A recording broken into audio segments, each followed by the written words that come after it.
Today we're going to look at Chapter 2, which is Mass Communication Effects, and this is all about how society and media interact. We're going to look at how the effects of mass media have changed society throughout history, and the studies that try to make sense out of these changes and effects, and how changes in society have actually changed the media. So before the 1800s, people lived around similar people. They shared small communities with others, and for the most part they shared, income levels. They shared race, religions, ethnic backgrounds, and many times similar value systems. Then, during the Industrial Revolution, people began to move to the cities. Everything began to change. People left the small communities and farms. They went to work in factories in the city, and this great migration of rural people from all over the country created a society where people from diverse backgrounds had converged in massive ways for the first time, and they worked together closely and began to create this huge, diverse, heterogeneous audience that we have today. The media really catered to this growing eclectic audience through advertisements of goods that were mass-produced and available to everyone. And this change, it was a radical change, also cultivated fear. And the fears that grew out of this were the mixing of ideologies and then this mass appeal media that was being sent out over the radio and later the television through films, etc. Newspapers as well. Fears were increased and supported by early ideas about the effects of media on the population after people had saw the propaganda that was produced during World War I and World War II and the changes that happened in the populations affected by that during those wars. Case in point, the Nazi movement.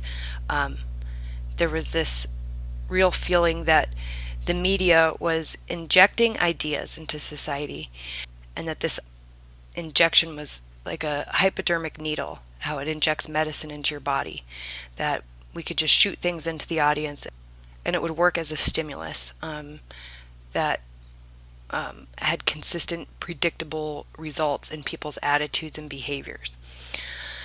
So this was known as the direct effects model. And this is just a model that views the audience as a passive, mindless target to what's injected into them as far as information. Over time and study, researchers learned more and more about how audience reacts to media, and they started to lean more towards an indirect effects model.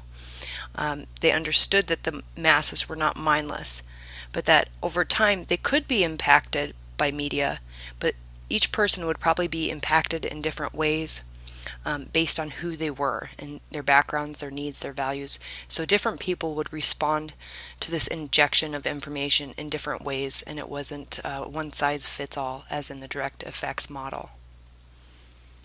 One important study that discredited the direct effects model was done by Paul Lazarsfeld, and during the presidential election between Roosevelt and Wilkie, he performed a study called the People's Choice Study, and he found that political campaigns and advertisements were a secondary influence over the people, and that a more important influence over the population came from people within the community, known as opinion leaders.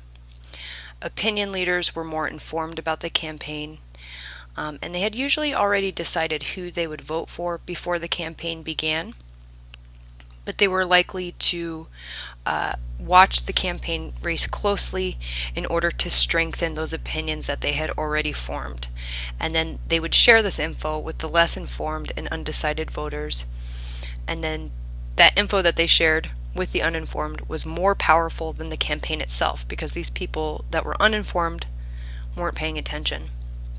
And usually these opinion leaders were respected people within the community, sometimes leaders, and they would just synthesize the information through their viewpoint and through their lens and share it with the people who would listen to them and respect their opinions, and thus help the people in their community form an opinion of their own. And this was a much stronger influence, Lazarsfeld found, than the actual images and newspaper articles that were being written and created to fuel the campaign and the race. The People's Choice findings found that voters with strong opinions are unlikely to change them, and they were the opinion leaders. So they had already formed these opinions, had a strong viewpoint, and were just watching to support their ideas and were unlikely to change. And then those who were pliable and undecided were largely unaffected by the ad campaigns because they were most likely to be informed through the opinion leaders and the least likely to pay attention to the campaign itself. So through the 1940s, most research focused on direct and indirect models that affected the masses, with injection and interpersonal relationships seen as the main modes of effect of the media. Then the critical cultural model began to emerge, and the critical cultural model focused more on the lens through which the masses created meaning out of a message and who was in control of the messages sent. So under this model, people are seen as subjects of the media and receivers of messages that shed light on subjects that only support the information. The gatekeepers, like advertisers in this model, the masses have little feedback to offer, and the agenda is set by the messenger. Whoever controls that flow of information is control of the message and what the people talk about. And it just really examines how the audience creates meaning through the lens which they're viewing it. So it's basically like a working together of, okay, these gatekeepers are holding the knowledge, this is what they give you as far as information, and then it's interpreted in a certain way, and that's the critical cultural model. So in this struggle to understand the effects of media throughout the 20th century, categories of effects were defined. There was the effect of the message, the effect of the medium, the effect of the owners of the message, and the active audience effects. And so that's how these things became categorized. So let's take a look at each of these. The message effects address how people are affected by the content of the messages in terms of learning in the short term or on a cognitive level, and understanding. This was an understanding that if we can learn to do good things from media, such as learn how to play a song or remember lyrics, or how to do something like surgery or do something good, we can also learn bad things. So the cognitive level of the message effect looks at why we are motivated to learn things in the media. We were motivated to relate to one another, to be better at something, to be entertained. This cognitive effect of the message includes all of those things and categorizes it that way. The message effects also address attitudinal effects, or the feelings that we develop about what we see as far as new products or ideas or people or companies. We all develop an attitude towards things in the media which affects how messages are received. I like the example of Subaru's campaign where they were planting trees when you purchase their car. So you know that they're doing something good for the environment when you purchase their product, which creates a good attitude towards that company because it makes you feel good that you are buying it because now a tree is planted. And it was a PR campaign to basically give you a good attitude about the Subaru company and their mission. So that has affected our attitude towards purchasing a Subaru. Behavioral effects are one of the hardest message effects to create, and this is when you get people to change what they do, and that is really difficult thing to accomplish. And this can be anything from clipping a coupon to voting to eating or new exercise habits. based on a message that we take in. So this can be an effect of a message, but it is one of the most difficult ones to achieve. Psychological effects include inspiring feelings or arousal in the audience members, and the way that audience members often seek these things out. We watch a movie that we know is a tearjerker, knowing it's going to make us sad, but for some reason we're seeking out that emotional connection or reaction, or watching a scary movie in order to feel fear or be entertained. So messages can have strong psychological effects on our emotions and feelings, and we seek these things out to fulfill a need to feel those things, such as fear or joy or revulsion or happiness or amusement. So those are effects of the message itself. Now let's look at medium effects. So how does the medium change the nature of the message and the receiver's response to that message? Medium effects address this nature of a message in relation to the receiver's response, content aside.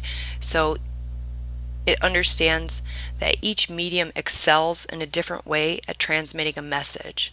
For example, it's more effective to see and hear emotion on TV or at a movie theater with the color and the sound and the music and the laugh track than it would to read about it in a book. So a book is more effective at sharing ideas that we can interpret in many ways. A book lets us fill in the rest, where TV supplies the information to create an experience. A book's meaning will be comprehended on different levels based on a person's vocabulary, education, background. A foreign film can be much better understood than a book written in another language. Researcher Marshall McLuhan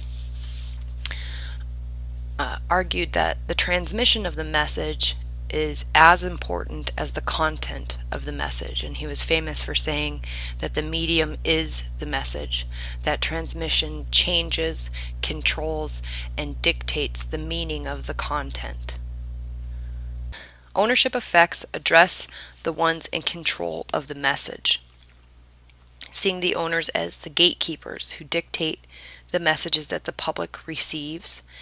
And in the US, there are 6 giant companies: Time Warner, News Corp, Viacom, Disney, CBS, Bertelsmann, and GE, and they own a huge majority of the media outlets that we receive.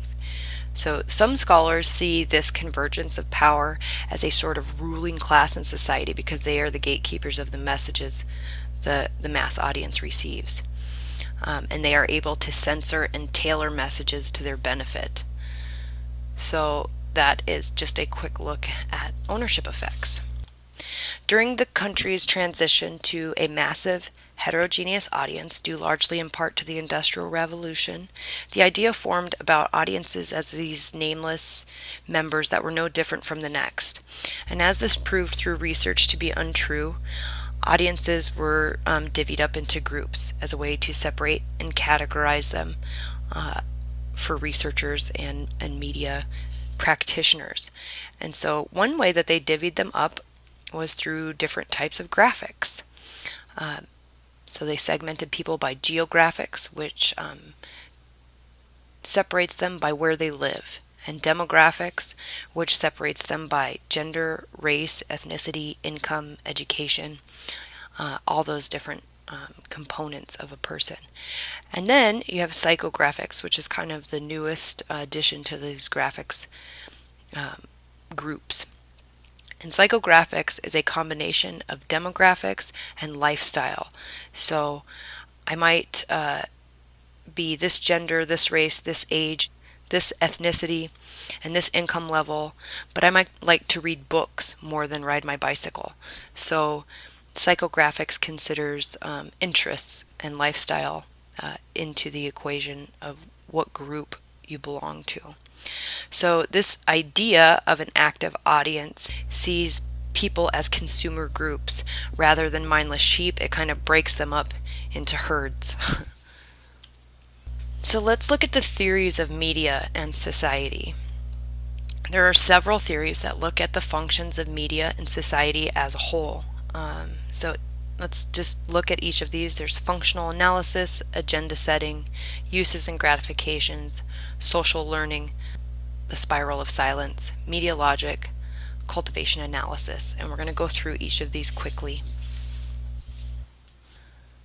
Media scholar Harold Laswell proposed the functional analysis of media, seeing media as fulfilling the role that was formerly filled by designated people within society, such as a town crier or a priest. And he believed that we use the media to monitor our environment, to work with different segments of society than our own, and to transmit our knowledge to the next generation as a storyteller would. He also believed that we use it to be entertained. And so, in Laswell's model, the media is just this functional part of society that replaces a role that was formerly filled by people. The agenda setting theory cites media as the light shedders that shine lights on topics and dictate the public conversation. So, in this way, they decide what we think about, not what we think. And a good example I thought of this was looking at texting while driving. It's now a concern due to the massive ad campaigns and the agenda against doing that because people are being injured. And so there's this huge campaign which brought it to the forefront. And if people weren't doing it, it wouldn't be an issue. But they are doing it, and they must not have been thinking about it too much until this campaign came about to talk about the dangers of texting while driving. So in this way, the media has asked us to think about texting while driving and how dangerous that can be. And they have set the agenda on that topic. The uses and gratifications theory looks at the audience as active consumers who choose the media they use to gratify certain needs and desires. The audience actively uses the media to get what it wants, and they are aware and constantly in search of media to fulfill their wants and desires. And then in return, the media must compete to provide these wanted experiences. So that's the uses and gratifications theory. It kind of flips things around and says that the audience is using the media instead of the media using the audience. And possible gratifications that are lined out in the uses and gratifications theory is that we want to be amused, and so we seek that out. We want to experience the beautiful, so we go out seeking beautiful experiences, and the media must supply those for us. We use the media to have a shared experience with those around us so that we can go to work and stand around the water cooler and talk about who won on American Idol last night. And then the gratifications theory also says that we want to find models to imitate. We want to know how to cut our hair and which clothes to wear and which attitude to take on and how to have a boyfriend when we're 14 and how to function within society, and just having somebody to imitate outside of ourselves so that we can feel like we're part of the world. And then the last one's very interesting, and this is to believe in romantic love. So without the media talking about and sharing experiences about romantic love, some of us might not believe that it exists. And I think that is something that society really wants to believe exists. And so we look to the media to provide proof that romantic love is real. Albert Bandura is a very famous social psychologist who proposed the social learning theory, which is applied to a lot of things, and this can be applied to media. And through the media, we are exposed to a wide range of ideas and behaviors and rules. And Albert Bandura proposed that humans observe things in order to predict outcomes for ourselves based on the consequences that we see people having. So this is no different for the media. We watch the media to see what happens to people when they do certain things, and then we understand that those consequences are possible for us, and then we test them out on our own, and then we formulate ideas and rules about the world through this process of watching, testing, and understanding consequences. So in social learning, there are steps, which I just kind of outlined, but it's a little clearer if I put it this way. So first, we extract key information, in this situation from the media that we observe, and then we integrate those observations into our mind to create rules about how the world operates. And then we put those rules into practice to regulate our own behavior and predict what the behavior of others will be. So it's a process of seeing, pulling out ideas, integrating it into our mind to understand the world, and then testing them out. And when we test these out, we find out that some things work and some things don't, and we form ideas.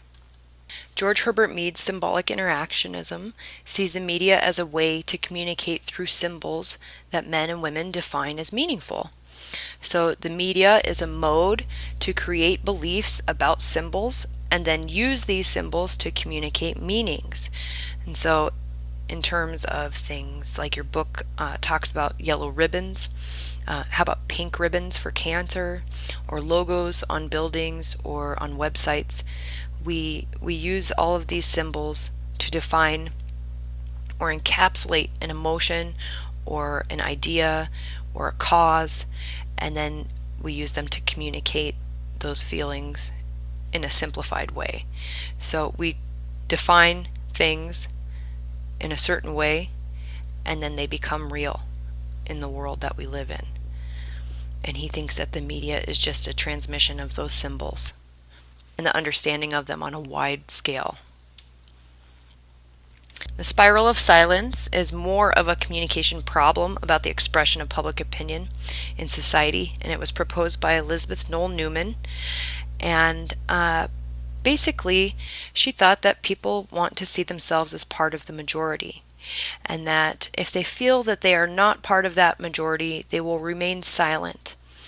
And this tends to make the minority opinions appear less prevalent than they actually are. This was an interesting study that looked at how things on the fringes or things that are taboo get pushed down. But in places like the United States, we kind of value individuality. And so the spiral of silence is more prevalent in places where individuality is not celebrated. So because in the United States, some people like having a contrary opinion, or they speak out about something because they care.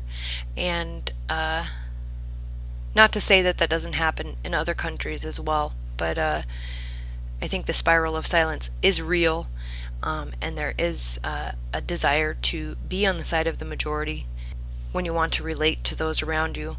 But I think that there's places where this might be more of an issue than in the United States. Media logic is an interesting newer theory on the effects of media. And basically what this theory proposes is that when the cameras are on, the event being captured changes. It changes that event, and it changes it into a format, because formats are used to create sense out of media products. So what happens is these formats have come to be used by people to describe and understand and view the world around them.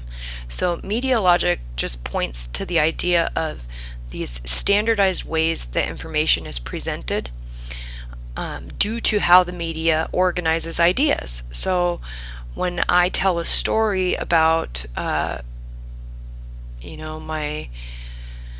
best friend in high school's boyfriend cheating on her, I might tell it in the same format as a drama on television. Or when I'm talking about a sports event, I might tell it like a sportscaster. Or if I'm telling an exciting story, I might format it in the way of an action story, or I might see it in that format as well and understand it that way. So media logic argues that we have come to see these formats in our understanding of the world and in our explanations of the world.